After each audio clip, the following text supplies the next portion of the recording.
Temp பண்ணி விட்டாங்க. என்னன்னு பார்த்தீங்கன்னா ப்ரௌனி ட்ரிபிள் சாக்லேட் ப்ரௌனி எப்படி செய்கிறது இதில் வீடியோவில் பார்க்கலாம்.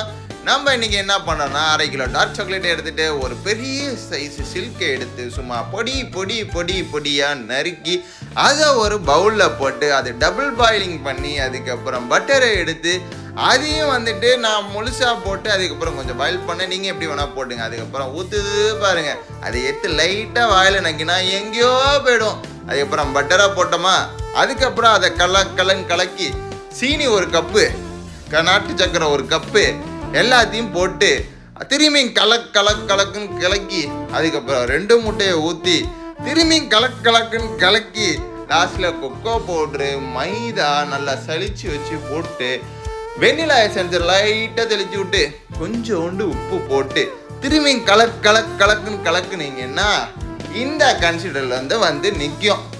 ஏர் ஃப்ரையரை எடுத்து பட்டர் சீட்டை போட்டு கலக்கினதை எடுத்து ஒரு மாதிரியாக செட் பண்ணிட்டு அதுக்கப்புறம் 3 வகையான சாக்லேட் உங்களுக்கு என்ன சாக்லேட் பிடிக்குமோ அதை போட்டுங்க. அதை தூக்கி ஏர் ஃப்ரையரில் சொருவி 180 டேயில் வச்சு 25 மினிட்ஸ் எடுத்து பார்த்தீங்கன்னா கட் பண்ணுறப்போ தேனாக இருக்கும். வாயில் வச்சு சாப்பிட்டா எங்கேயோ போயிடும், அந்த அளவுக்கு டேஸ்ட்டு. ப்ரௌனி செய்யறதுலன்னா வீடியோ பார்த்து கற்றுக்குங்க.